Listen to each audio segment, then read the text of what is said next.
नमस्कार साथियों, ज्ञान स्तरीय गुरुकुल में आपका स्वागत है। साथियों, आज के जीके के अंदर हमारा टॉपिक है सार्वजनिक क्षेत्र। सार्वजनिक क्षेत्र से लाभ, सार्वजनिक क्षेत्र से नुकसान, सार्वजनिक क्षेत्र किसे कहते हैं। इसके बाद हमारा दूसरा टॉपिक होगा इसी वीडियो में निजी क्षेत्र। निजी क्षेत्र से लाभ, निजी क्षेत्र से नुकसान, निजी क्षेत्र से नवाचार को बढ़ावा कैसे मिलता है। इसी के साथ हमारा अगला टॉपिक होगा मिश्रित क्षेत्र। मिश्रित क्षेत्र किसे कहते हैं, मिश्रित क्षेत्र से क्या लाभ है, मिश्रित क्षेत्र से क्या नुकसान है, मिश्रित क्षेत्र क्यों होना जरूरी है, समाजवादी व्यवस्था में मिश्रित क्षेत्र क्यों आवश्यक है। इसके साथ ही हमारा अगला टॉपिक होगा लघु एवं मध्यम उद्योग व उसके मानक। लघु एवं मध्यम उद्योग के लिए सरकार द्वारा क्या पहल की गई हैं, कौन कौन सी योजनाएं चलाई गई हैं। इसी के साथ अगला टॉपिक होगा हमारा स्टार्टअप इंडिया। स्टार्टअप इंडिया का उद्देश्य, स्टार्टअप इंडिया के लिए क्या लाभ हैं, स्टार्टअप इंडिया शुरू में उद्योगों को क्या बढ़ावा दिया गया है। तो एक एक करके हम सारी चीजों को कवर करते हैं। इसके लिए हमने सभी प्रश्नों की बहुविकल्पीय श्रृंखला बनाई है। सभी टॉपिकों से मुख्य प्रश्न लिए हैं। बहुविकल्पीय प्रश्नों की श्रृंखला में हर चीज का समाधान हो जाएगा, हर समस्या का समाधान हो जाएगा इन टॉपिकों से। अतः आप शुरू से लेकर लास्ट तक इस वीडियो को अंत तक देखें और हमारे साथ बने रहें। सार्वजनिक क्षेत्र, पब्लिक सेक्टर। सार्वजनिक क्षेत्र की परिभाषा, सार्वजनिक क्षेत्र उन उद्योगों और सेवाओं को कहा जाता है जिनका नियंत्रण, स्वामित्व और प्रबंधन सरकार के हाथ में होता है, सरकार के अधीन होता है। जैसे भिलाई इस्पात संयंत्र, Hindustan aeronautics limited HAL, BHEL, Bharat heavy electricals limited. इससे संबंधित हमारा प्रश्न सामने है हमारे, सार्वजनिक क्षेत्र का मुख्य उद्देश्य क्या होता है। तो साथियों, बहुविकल्पीय प्रश्नों में सबसे पहले हम गलत प्रश्नों की तरफ चलते हैं। इसमें गलत ऑप्शन कौन सा है। गलत ऑप्शन पहचानने के बाद सही ऑप्शन हमारा अपने आप निकल के आ जाता है। एक एक करके इस तरह मैं आपको प्रश्न हल करने का तरीका बताता चलूंगा। सबसे पहले मैं सार्वजनिक क्षेत्र के एक बारे में एक सामान्य जानकारी आपको देता हूं। सार्वजनिक क्षेत्र का मतलब ये होता है, जो पब्लिक सेक्टर होता है उसे सार्वजनिक क्षेत्र कहा जाता है। और पब्लिक सेक्टर में सरकार द्वारा नियम बनाए जाते हैं, सरकार द्वारा इन उद्यमों को चलाया जाता है। जैसे भिलाई हुआ, हिंदुस्तान हुआ, रेलवे हुआ, BHEL हुआ या LIC हुआ, इस तरह के जितने भी उपक्रम हैं इन्हें सरकार द्वारा चलाया जाता है, सरकार द्वारा नियम बनाए जाते हैं। तो इसलिए पहला प्रश्न हमारा यहाँ से यह बनता है, सार्वजनिक क्षेत्र का मुख्य उद्देश्य क्या होता है। तो इसके लिए सबसे बेस्ट ऑप्शन की तरफ चलते हैं। देखो, सार्वजनिक क्षेत्र का मुख्य उद्देश्य लाभ कमाना नहीं होता है, क्योंकि सार्वजनिक क्षेत्र पब्लिक की सेवा के लिए होता है। तो पहला ऑप्शन हमारा गलत। दूसरा ऑप्शन, रोजगार को कम करना नहीं, रोजगार को बढ़ाना होता है। तीसरा ऑप्शन, सामाजिक कल्याण सुनिश्चित करना, ये पब्लिक के लिए कहा गया, ये हमारा ऑप्शन सही हो सकता है। लेकिन चौथा ऑप्शन भी हम पढ़ कर देखते हैं, विदेशी निवेश को बढ़ावा देना। सार्वजनिक क्षेत्र का मतलब विदेशी निवेश को बढ़ावा देना नहीं होता है। तो ऑप्शन सी हमारा एकदम करेक्ट है। अगले प्रश्न की तरफ चलते हैं।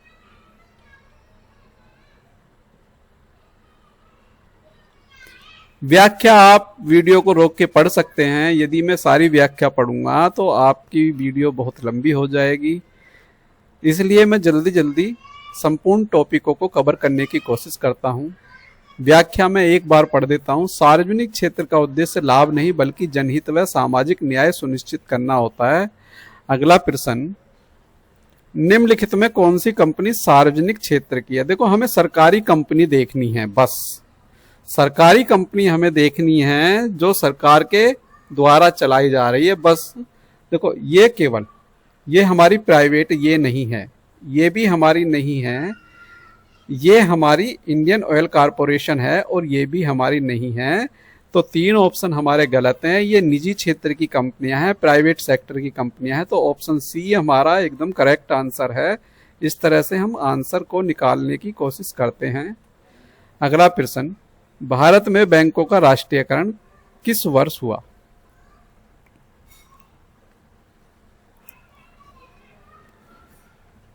ऑप्शन बी हमारा यहां सही है।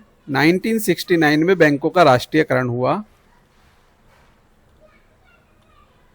1969 में पहली बार 14 बैंकों का राष्ट्रीयकरण हुआ। ये मोस्ट इंपॉर्टेंट है, जिसमें बैंकिंग क्षेत्र में सार्वजनिक भागीदारी बढ़ी। अगले प्रश्न की तरफ चलते हैं। BHEL Bharat heavy electrical limited किस क्षेत्र में कार्य करता है? देखो, सूचना प्रौद्योगिकी में नहीं, शिक्षा में इसका कोई काम नहीं है, खाद्य प्रसंस्करण इसमें भी कोई काम नहीं है। ऑप्शन सी हमारा सही है। अगले प्रश्न की तरफ चलते हैं। निम्न में से कौन सी सार्वजनिक क्षेत्र की बीमा कंपनी है? तो सार्वजनिक क्षेत्र की है हमारी LIC, जो सरकार द्वारा चलाई जाती है। बाकी हमारी प्राइवेट क्षेत्र की हैं। अगले प्रश्न की तरफ चलते हैं। सार्वजनिक क्षेत्र के उपक्रमों की निगरानी कौन करता है? सार्वजनिक क्षेत्र का मतलब यह है पब्लिक सेक्टर के लिए सारे काम सरकार करती है, तो इसकी निगरानी भी सरकार द्वारा की जाती है। ऑप्शन डी हमारा सही है। नवरत्न का संबंध है, प्रश्न नंबर 7।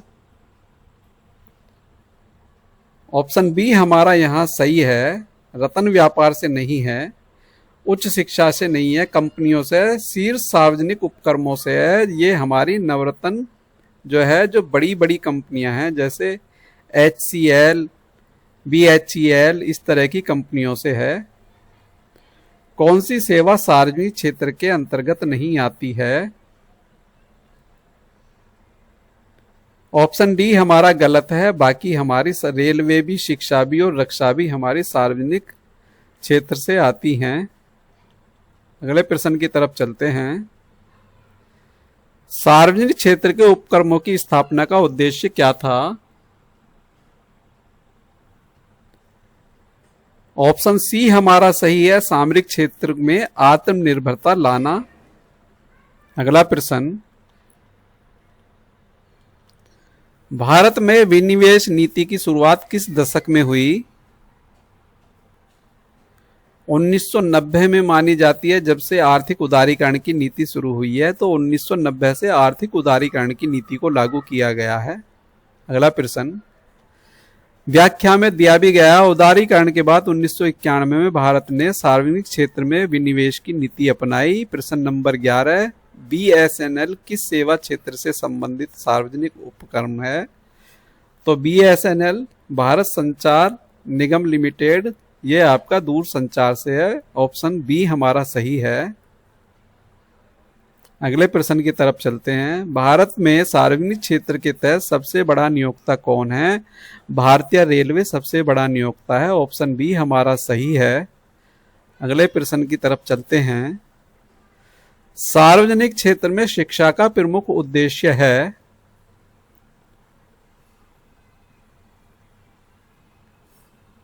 ऑप्शन बी हमारा सही है, गुणवत्तापूर्ण शिक्षा सबको उपलब्ध कराना। अगला प्रश्न,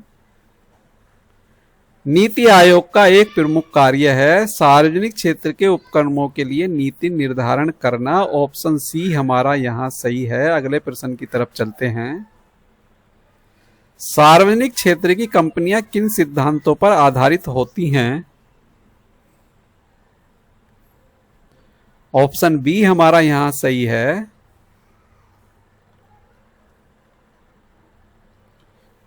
अगला प्रश्न, भारत में निजी क्षेत्र किस प्रकार की आर्थिक प्रणाली का भाग है? अब साथियों, प्राइवेट सेक्टर की बात यहां शुरू हो गई है, तो प्राइवेट सेक्टर से प्रश्न हमारे यहां शुरू हो चुके हैं।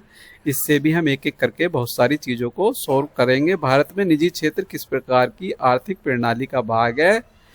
तो ये हमारा ऑप्शन डी है, मिश्रित क्षेत्र की। अगले प्रश्न की तरफ चलते हैं। भारत की अर्थव्यवस्था मिश्रित है, जिसमें निजी व सार्वजनिक दोनों क्षेत्र सह अस्तित्व में हैं। अगला प्रश्न,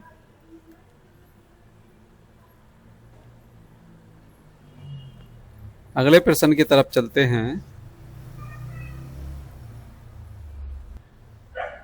निजी क्षेत्र का प्रमुख उद्देश्य होता है, देखो समाज कल्याण से इनको कोई लेना देना नहीं है, रिलायंस को कोई समाज कल्याण से मतलब नहीं है, बेरोजगारी घटाना इनका कोई मतलब नहीं है, जनसंख्या नियंत्रण से इनका कोई मतलब नहीं है, केवल लाभ कमाने से इनका मतलब होता है, बस लाभ कमाना और सरकार को टैक्स देना, बस इससे मतलब होता है, बाकी चीजों से इनका कोई मतलब नहीं होता। हाँ, नवाचार से इनका मतलब होता है, नवाचार को ये बढ़ावा देते हैं निजी क्षेत्र, बाकी किसी चीज से इनका कोई लेना देना नहीं होता, सिर्फ लाभ कमाना और नवाचार देना, लोगों को नई नई टेक्नोलॉजी उपलब्ध कराना, ये निजी क्षेत्र के प्रमुख उद्देश्य होते हैं। आगे चलते हैं अगले प्रश्न की तरफ। प्रश्न नंबर अगला, निम्नलिखित में कौन सी कंपनी निजी क्षेत्र की है? ऑप्शन सी हमारा सही है, टाटा मोटर्स निजी क्षेत्र की है, बाकी ये हमारी सरकारी क्षेत्र की हैं, सार्वजनिक क्षेत्र की हैं, ये हमारी सार्वजनिक क्षेत्र की कंपनियां हैं, बाकी टाटा मोटर्स को छोड़कर। अगला प्रश्न, भारत में निजीकरण की प्रक्रिया को औपचारिक रूप से कब अपनाया गया? 1991 से अपनाया गया, ऑप्शन सी हमारा सही है। जब से उदारीकरण शुरू हुआ, आर्थिक उदारीकरण, तब से इसको अपनाया गया। अगले प्रश्न की तरफ चलते हैं।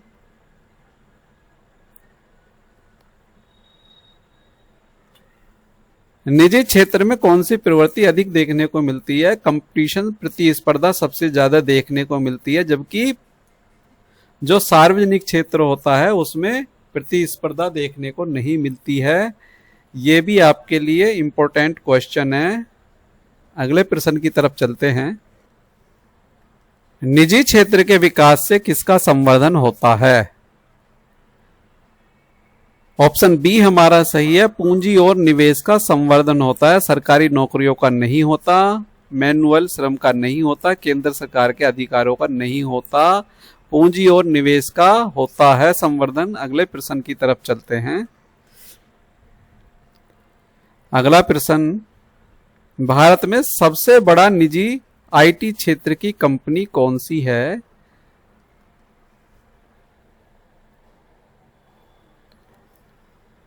ऑप्शन सी हमारा सही है, टीसीएस, टाटा कंसल्टेंसी सर्विस।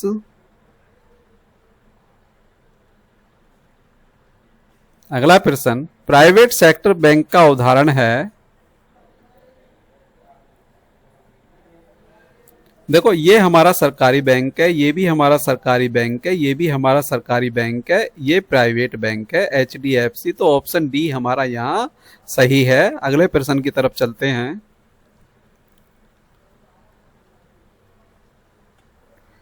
निजी क्षेत्र की कंपनियों की जवाबदेही मुख्यतः होती है।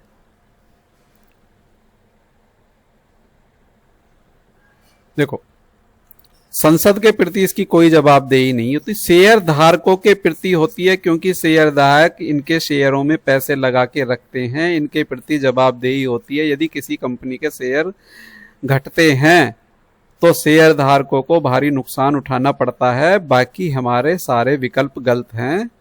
इस तरह से हम विकल्पों को करने की कोशिश करते हैं। अगला प्रश्न नंबर 10, भारत में निजी क्षेत्र के नियमन हेतु कौन सी संस्था कार्यरत है? निजी क्षेत्रों को नियम बनाने के लिए ऑप्शन बी हमारा सही है, सेबी नाम की संस्था है जो निजी क्षेत्रों के लिए नियम बनाती है।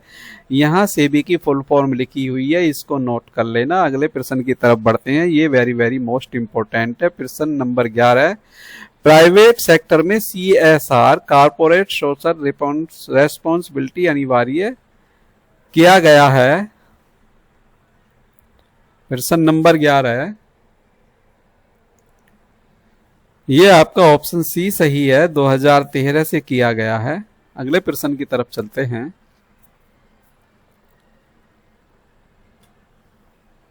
निजी क्षेत्र में सबसे अधिक रोजगार किस क्षेत्र से आता है? ऑप्शन सी हमारा सही है, आईटी और सेवा क्षेत्र से सबसे ज्यादा आता है। अगला प्रश्न, निजी क्षेत्र की कंपनियों में श्रमिकों के अधिकारों की रक्षा हेतु भारत सरकार द्वारा लागू कौन सा नया कानून आया है? ऑप्शन बी हमारा सही है, श्रम संहिता कानून आया है ये। अगला प्रश्न, प्राइवेट सेक्टर में डिसीजन मेकिंग किस पर आधारित होती है? तो लाभ और व्यय पर आधारित होती है। लाभ के हिसाब से सब कुछ देखा जाता है, लाभ के हिसाब से और खर्च के हिसाब से निर्णय लिए जाते हैं। प्रश्न नंबर 15, प्राइवेट सेक्टर के विकास में किस प्रकार की असमानता बढ़ती है?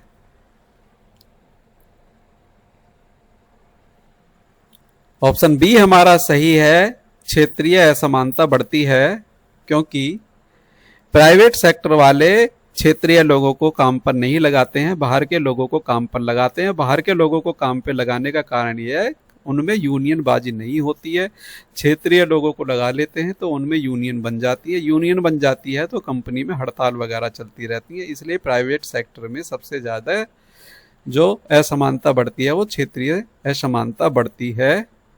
आगे चलते हैं। निम्न में कौन सा क्षेत्र वर्तमान में पीपी मॉडल से निजी क्षेत्र में विकसित किया जा रहा है? ऑप्शन बी हमारा सही है, हवाई अड्डों को किया जा रहा है। यहां प्राइवेट पार्टनरशिप भी लागू हो चुकी है। अगला प्रश्न, निजी क्षेत्र में इनोवेशन को बढ़ावा देने वाला प्रमुख कारण क्या है? बाजार आधारित प्रतिस्पर्धा ये नवीकरण देता है, ये नवाचार को बढ़ावा देता है। आगे चलते हैं अगले प्रश्न की तरफ। निजी क्षेत्र में एफडीआई फॉरेन डायरेक्ट इन्वेस्टमेंट लाने के लिए भारत सरकार ने क्या पहल की है? प्रश्न नंबर 17, ऑप्शन बी हमारा सही है। प्रश्न नंबर 17 का ऑप्शन बी हमारा सही है। प्रश्न नंबर 18 का ऑप्शन हमारा है बी, इसका भी बी सही है। 100% एफडीआई अनुमति। अगले प्रश्न की तरफ चलते हैं।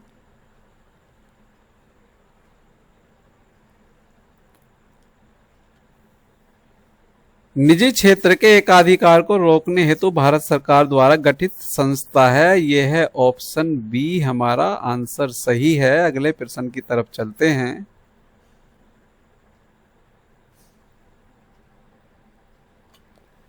निजी क्षेत्र की कौन सी समस्या सामाजिक न्याय के मार्ग में बाधा बन सकती है? ऑप्शन सी हमारा सही है, शहरी केंद्रीकरण।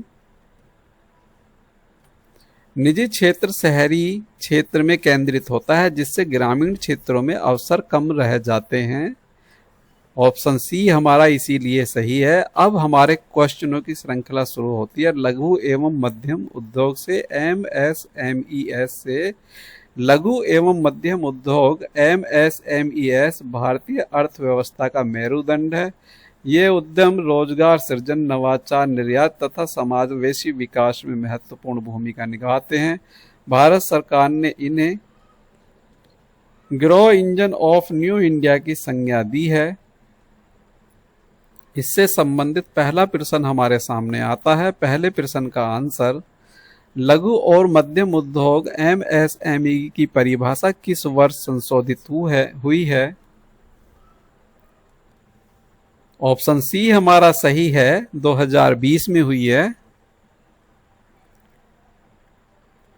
अगला प्रश्न, एमएसएमई के अनुसार सूक्ष्म उद्योग की अधिकतम टर्नओवर सीमा क्या है?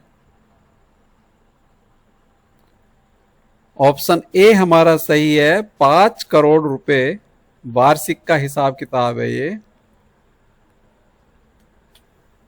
एमएसएमई क्षेत्र भारत की जीडीपी में लगभग कितना प्रतिशत योगदान देता है? ऑप्शन सी हमारा सही है, 30% देता है यह। एमएसएमई क्षेत्र भारत के कुल निर्यात में लगभग कितना योगदान देता है?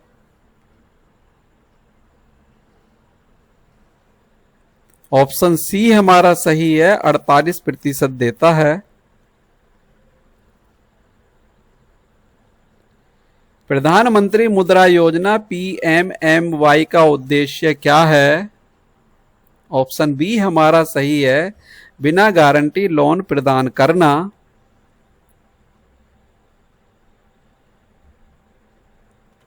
अगला प्रश्न, निम्न में से कौन सा पोर्टल एमएसएमई के लिए ऑनलाइन पंजीकरण सुविधा प्रदान करता है? ऑप्शन ए हमारा सही है, UDYAM। अगला प्रश्न, एमएसएमई क्षेत्र में रोजगार की मुख्य विशेषता क्या है? ऑप्शन बी हमारा सही है, श्रम सघन।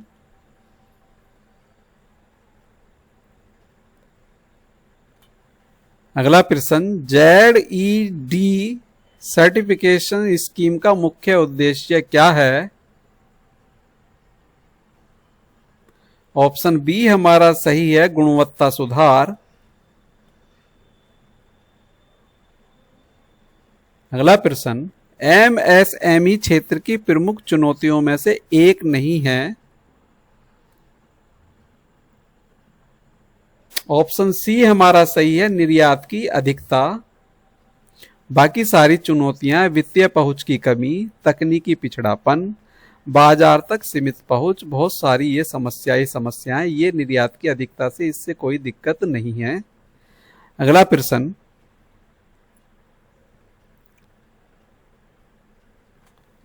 एमएसएमई क्षेत्र में वित्तीय सहायता देने के लिए भारत सरकार की कौन सी योजना है? ऑप्शन बी हमारा सही है।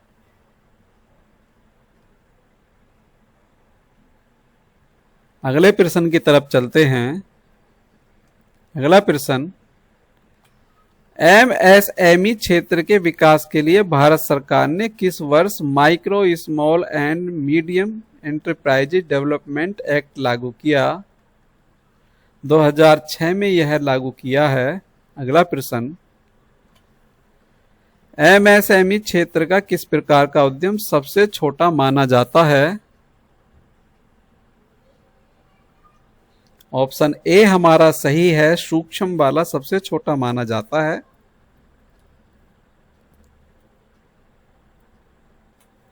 एमएसएमई क्षेत्र की निर्यात क्षमता बढ़ाने के लिए किसकी पहल की गई है? ऑप्शन सी हमारा सही है, एक्सपोर्ट प्रमोशन काउंसिल्स की। अगला प्रश्न, एमएसएमई क्षेत्र के लिए वित्तीय सहायता के संदर्भ में निम्न में से कौन सी संस्था नहीं है? ऑप्शन सी हमारा यहां सही है, SEBI। बाकी सारी संस्थाएं हैं जो इनके लिए लोन उपलब्ध कराती हैं, ये नियम बनाती हैं।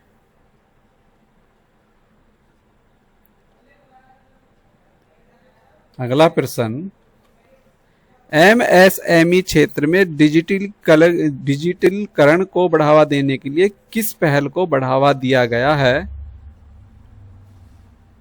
ऑप्शन ए हमारा सही है, चैंपियन पोर्टल को दिया गया है। अगला प्रश्न, एमएसएमई क्षेत्र की गुणवत्ता सुधार हेतु किस योजना का शुभारंभ हुआ है? ऑप्शन ए हमारा सही है, नेशनल क्वालिटी चैंपियन।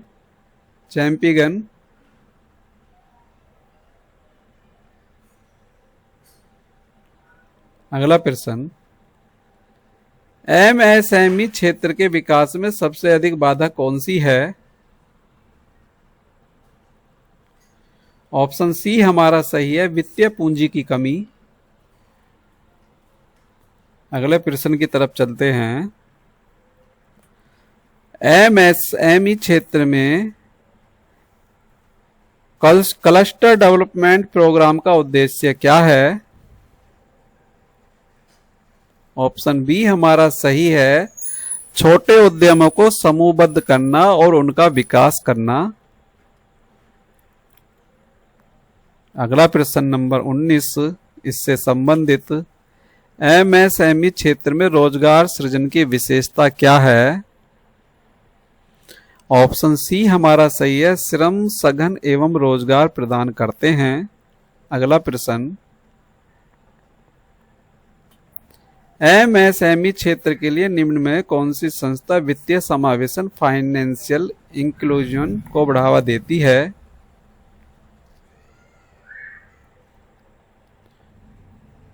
ऑप्शन हमारा ए सही है।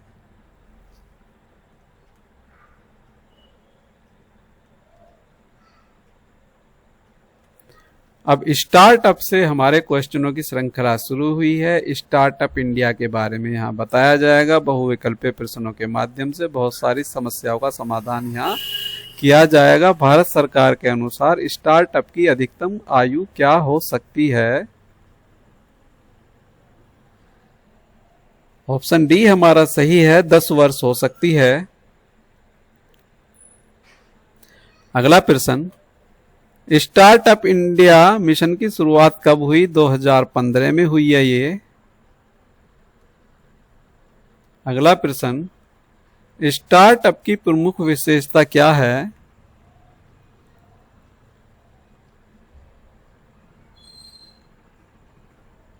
ऑप्शन बी हमारा सही है, नवाचार और जोखिम।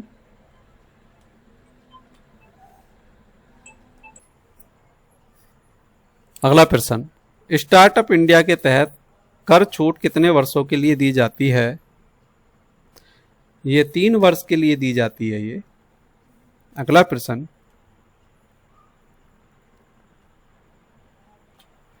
भारत में स्टार्टअप की वार्षिक टर्नओवर सीमा क्या है?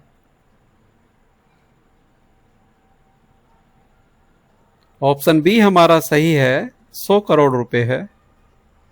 अगला प्रश्न,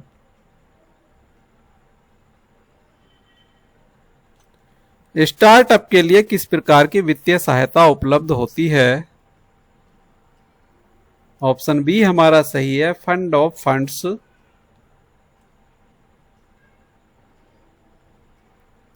प्रश्न नंबर 7, नीचे में से कौन सी तकनीक स्टार्टअप के लिए आमतौर पर लोकप्रिय है? ऑप्शन ए हमारा सही है, आर्टिफिशियल इंटेलिजेंस। अगला प्रश्न, स्टार्टअप के लिए इंक्यूबेशन सेंटर का क्या कार्य होता है?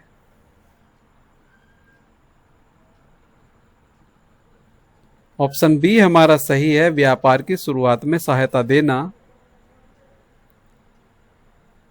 अगले प्रश्न की तरफ चलते हैं। प्रश्न नंबर 9, साथियों यदि वीडियो अच्छी लग रही है तो वीडियो को लाइक कीजिए, वीडियो को शेयर कीजिए।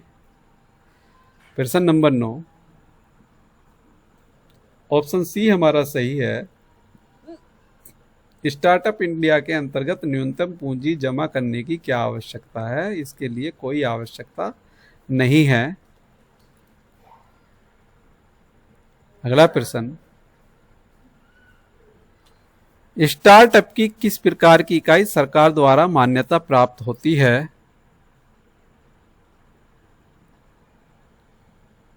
ऑप्शन बी हमारा सही है, सीमित देयता कंपनी LLC। अगला प्रश्न,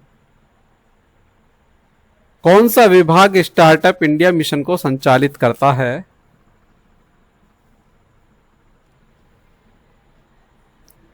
ऑप्शन बी हमारा सही है, सूचना प्रौद्योगिकी विकास। सूचना प्रौद्योगिकी विकास। अगले प्रश्न की तरफ चलते हैं। स्टार्टअप के लिए EODB का क्या अर्थ है?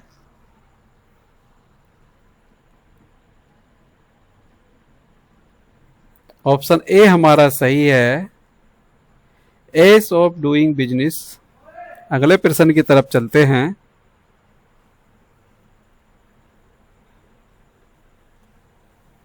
स्टार्टअप इंडिया में पंजीकरण के लिए आवश्यक दस्तावेजों में कौन सा जरूरी नहीं है? ऑप्शन सी हमारा सही है, पासपोर्ट की कोई जरूरत नहीं पड़ती इसमें, बाकी सबकी जरूरत पड़ती है। मेक इन इंडिया से हमारा पहला प्रश्न है। मेक इन इंडिया का पहला प्रश्न, मेक इन इंडिया अभियान कब शुरू हुआ? ऑप्शन सी हमारा सही है, 2014 में यह शुरू हुआ है। अगला प्रश्न, मेक इन इंडिया अभियान का मुख्य उद्देश्य क्या है? देश को विनिर्माण हब बनाना। अगला प्रश्न, मेक इन इंडिया अभियान के तहत कितने प्रमुख सेक्टर्स पर विशेष ध्यान दिया गया है? ऑप्शन सी हमारा सही है, 25 सेक्टरों पर विशेष ध्यान दिया गया है। अगला प्रश्न, मेक इन इंडिया के तहत सिंगल विंडो क्लियरेंस का क्या उद्देश्य है? ऑप्शन बी हमारा सही है, निवेश प्रक्रियाओं को सरल बनाना। अगला प्रश्न हमारे सामने,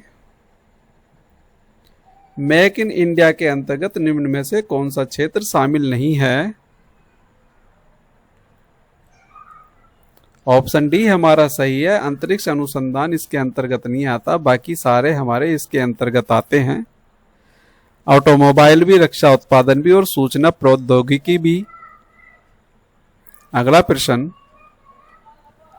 मेक इन इंडिया के अंतर्गत विदेशी निवेश के लिए क्या नीति अपनाई गई है? ऑप्शन सी हमारा सही है, नियमों को आसान बनाया गया है इसमें। अगला प्रश्न, मेक इन इंडिया अभियान किस मंत्रालय के अंतर्गत आता है? यह वाणिज्य एवं उद्योग मंत्रालय के अंतर्गत आता है। गृह मंत्रालय, कृषि और शिक्षा मंत्रालय के अंतर्गत नहीं आता है। नाम से ही हमें इसका पता लग रहा है। अगला प्रश्न,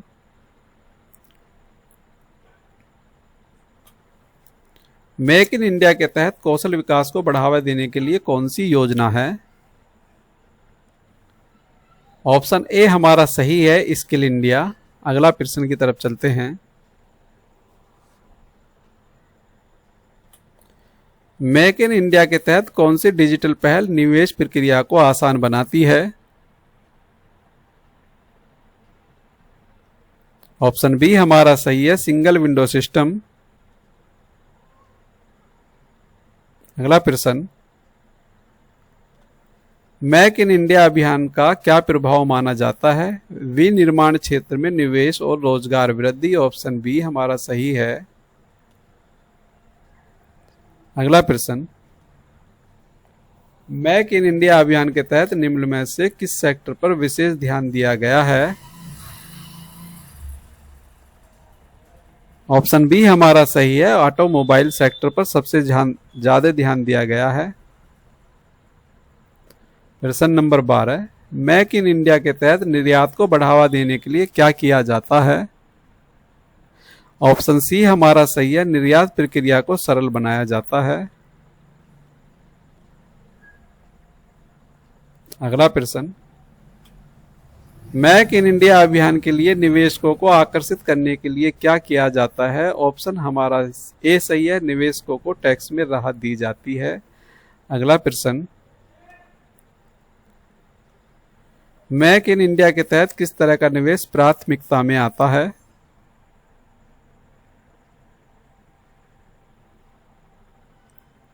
ऑप्शन बी हमारा सही है, विदेशी प्रत्यक्ष निवेश एफडीआई।